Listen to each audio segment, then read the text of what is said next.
Imagine कीजिए आप सुबह के 3 बजे से यानी पिछले 12 घंटे से एक लंबी लाइन में खड़े हैं। बाहर धूप तेज हो रही है, पैर थक चुके हैं और आपके चारों तरफ हजारों लोगों की भीड़ है जो सिर्फ एक ही चीज के लिए तरस रही है, भगवान के वो 2 सेकंड के दर्शन।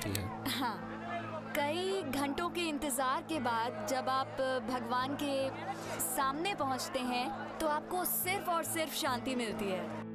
लेकिन तभी आपके ठीक बगल वाले खाली कॉरिडोर से एक आलीशान गाड़ी आकर रुकती है। एक रईस बिजनेसमैन अपनी फैमिली के साथ उतरता है, 10,000 रुपए की वीआईपी टिकट दिखाता है और पूरी भीड़ को बाईपास करके सीधा गर्भगृह में चला जाता है। उसके लिए कोई लाइन नहीं, कोई धक्का मुक्की नहीं, वो आराम से जाकर भगवान की आरती करता है और वापस आकर अपनी गाड़ी में बैठ जाता है। दोस्तों, बचपन से हमें सिखाया जाता है कि मंदिर, मस्जिद या गुरुद्वारा एक ऐसी जगह है जहाँ राजा और रंग दोनों एक बराबर होते हैं। भगवान के सामने किसी का बैंक बैलेंस नहीं देखा जाता। लेकिन आज रियलिटी बिल्कुल अलग है। आज हमारे देश के कई बड़े मंदिर एक स्पिरिचुअल सेंचुरी कम और एक प्रॉफिट मेकिंग कॉर्पोरेट कंपनी ज्यादा लगते हैं। आखिर हमारी स्पिरिचुअल इंडस्ट्री ने आस्था को मोनेटाइज कैसे कर दिया? कैसे भगवान के दर्शन एक क्लास बेस्ड हायरार्की बन गए हैं, जहां अगर आपके पास पैसा है तो भगवान आपके करीब है और अगर आप गरीब हैं तो आपको भगवान तक पहुंचने के लिए 12 घंटे का फिजिकल टॉर्चर सहन करना पड़ेगा।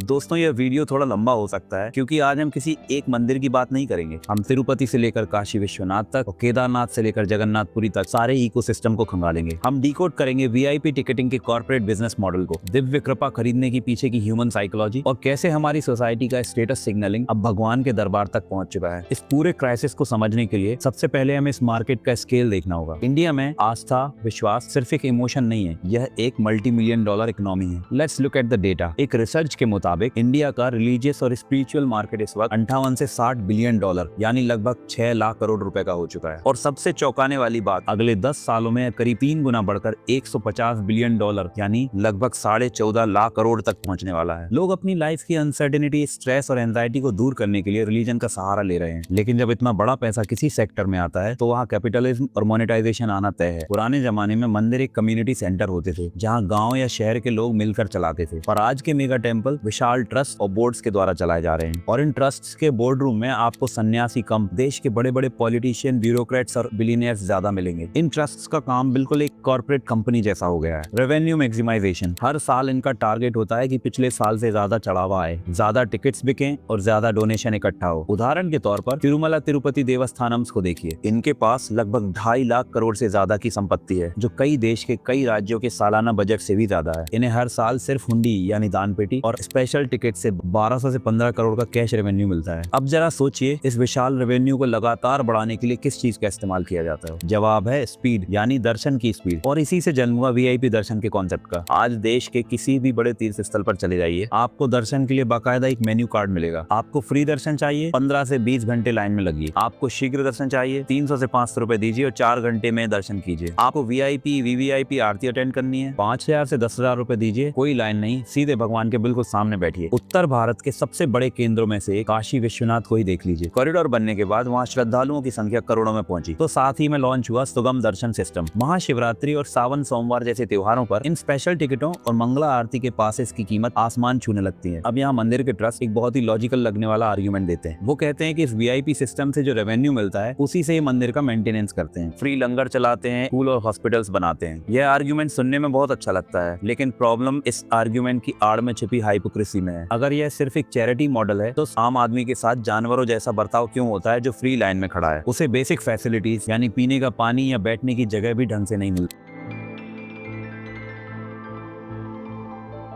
उसे लोहे के बैरिकेड्स के बीच भेड़ बकरियों की तरह धक्का दिया जाता है, और जब वह गर्भगृह में पहुंचता है तो वहां खड़े गार्ड्स उसे 2 सेकंड में गर्दन पकड़कर आगे ढकेल देते हैं।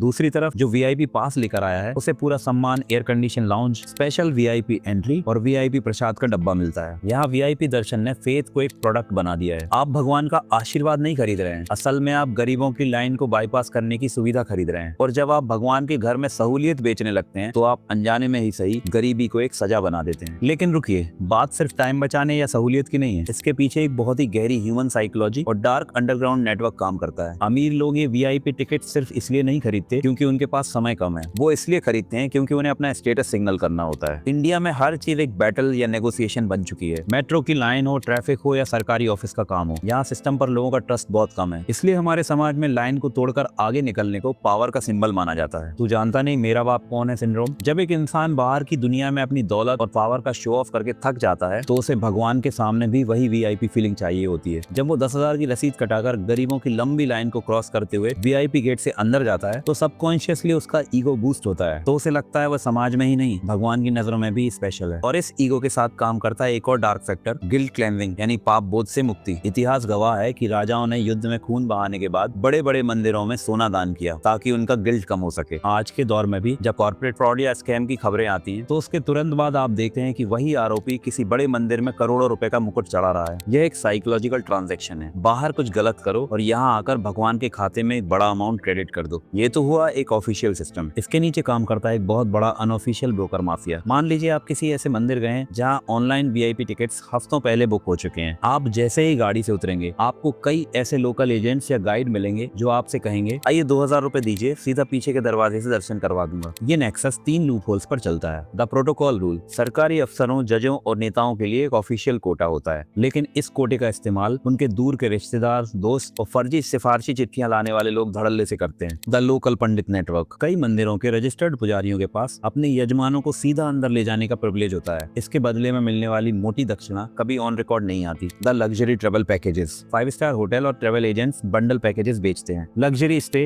Plus guaranteed VIP darshan. मंदिर प्रशासन के अंदर के लोगों के साथ सेटिंग किए बिना यह संभव ही नहीं है। नतीजा हर 15 मिनट बाद सामान्य लाइन को रोक दिया जाता है ताकि इन ऑफिशियल और अनऑफिशियल वीआईपी जत्थे को निकाला जा सके। जो लाइन 2 घंटे में खत्म हो जानी चाहिए थी वह इन ब्रेक्स के कारण 12 से 15 घंटे लंबी हो जाती है। इस पूरे वीआईपी कल्चर का सबसे बड़ा और दर्दनाक साइड इफेक्ट ये हुआ कि धर्म ने अपना सबसे फंडामेंटल असूल खो दिया, स्पिरिचुअल इक्वालिटी। अगर हम अपने प्राचीन ग्रंथों, उपनिषदों या भक्ति आंदोलन के इतिहास को देखें तो वहाँ एक बात साफ कही गई है, ईश्वर के सामने सब समान है। जब चोल या पल्लव काल में भव्य मंदिरों का निर्माण हुआ तो वो सोशल हब्स थे। वहाँ राजा दान जरूर करते थे लेकिन आम जनता के लिए कोई अलग लाइन नहीं होती थी। गर्भगृह के सामने खड़ा हर इंसान एक भक्त होता था। सोचिए उस आम इंसान पर आज क्या बीतती होगी जो अपनी जिंदगी भर की पूंजी और महीने भर की सेविंग्स जोड़कर अपने परिवार को तीर्थ यात्रा पर लाया है। वो देखता है कि जिस भगवान की नजरों में हर किसी को बराबर होना चाहिए था, उनके दरबार में भी वही क्लास डिवाइड चल रहा है जो वो अपनी डेली लाइफ में जनरल ट्रेन के डब्बे में या सरकारी दफ्तरों की लाइन में झेलता है। उसने सोचा था मंदिर आकर उसे मानसिक शांति मिलेगी, पर वहाँ आकर उसकी गरीबी का मजाक उड़ाया जाता है। जब सिस्टम में अकाउंटेबिलिटी नहीं होती है तब फेथ के नाम पे लोगों को सिर्फ एक्सट्रैक्ट किया जाता है। हमने इतिहास में देखा है कि कैसे स्वघोषित बाबाओं और कल्ट लीडर के आश्रम में कैसे बड़े बड़े नेता और रईस स्पेशल ट्रीटमेंट पाते थे क्योंकि उनके पास पैसा, पावर और वोट बैंक होता था। तो दोस्तों अब सवाल उठता है कि सॉल्यूशन क्या है? क्या हम मंदिरों को दान देना बंद कर दें? बिल्कुल नहीं। किसी भी बड़ी संस्था को सुचारू रूप से चलाने के लिए रिसोर्सेज की जरूरत होती है, लेकिन हमें डोनेशन और टिकट के बीच का फर्क समझना होगा। डोनेशन वो होता है जो आप अपनी श्रद्धा से बिना किसी बदले की उम्मीद से गुप्त रूप से देते हैं, लेकिन जब आप पैसा देकर लाइन को बाईपास करने का अधिकार खरीदते हैं तो वो डोनेशन नहीं, वो एक कमर्शियल ट्रांजैक्शन यानी एक व्यापार है। हमें अपने देश के ही कुछ बेहतरीन उदाहरण से सीखने की जरूरत है। अमृतसर के गोल्डन टेम्पल को देखिए, वहाँ हर साल करोड़ों लोग आते हैं जिसमें बड़े बड़े बॉलीवुड स्टार्स, विदेशी डेलीगेट्स और दुनिया के सबसे अमीर बिजनेसमैन भी शामिल होते हैं। लेकिन वहाँ कोई वीआईपी लाइन नहीं होती। चाहे आप कोई भी हो, आपको उसी एक लाइन में खड़ा होना होगा, उसी लंगर में जमीन पर बैठकर सबके साथ खाना खाना होगा और सेवा करनी होगी। वहाँ समानता को हर चीज से ऊपर रखा गया है। दूसरा उदाहरण देखिए, वैष्णो देवी श्राइन बोर्ड। उन्होंने भीड़ को मैनेज करने के लिए वीआईपी टिकटिंग्स की जगह टेक्नोलॉजी का इस्तेमाल किया। हर यात्री को एक RFID कार्ड दिया जाता है जिससे रियल टाइम क्राउड ट्रैकिंग होती है। अगर हर बड़ा मंदिर प्रशासन इन 3 कदमों को उठा ले तो यह वीआईपी कल्चर हमेशा के लिए खत्म हो सकता है। कंप्लीट डिजिटलाइजेशन, वीआईपी कोटे को पूरी तरह ट्रांसपेरेंट बनाया जाए और मैनुअल सिफारिशी चिट्ठियों का सिस्टम पूरी तरह से बैन हो। इक्वल टाइम स्लॉट कोडिंग, जैसे तिरुपति ने शुरू किया, आप अपनी टिकट पहले से टाइम स्लॉट के हिसाब से बुक करें ताकि किसी को भी लाइन में 2 घंटे से ज्यादा खड़ा ना होना पड़े, चाहे वो अमीर हो या गरीब। कमाई का सोशल ऑडिट, स्पेशल सर्विसेज या डोनेशन से जो भी पैसा आता है उसका पब्लिक ऑडिट हो कि वह पैसा कितने स्कूल, फ्री हॉस्पिटल और अनाथालयों में लगा। लेकिन दोस्तों, प्रशासन से अलग सबसे बड़ा बदलाव हमें अपने अंदर लाना होगा। मंदिर पत्थर की वो इमारतें नहीं है जहाँ भगवान कैद है। भगवान हमारे विश्वास और हमारे कर्मों में है। अगली बार जब आप किसी मंदिर में जाएं और आपके जेब में पैसा हो तो वीआईपी काउंटर की तरफ कदम बढ़ाने से पहले खुद से एक छोटा सा सवाल पूछिएगा, क्या चंद मिनट बचाने के लिए किसी भूखे प्यासे गरीब का हक मारकर आगे निकल जाना मुझे ईश्वर के करीब लाएगा, या लाइन में खड़े होकर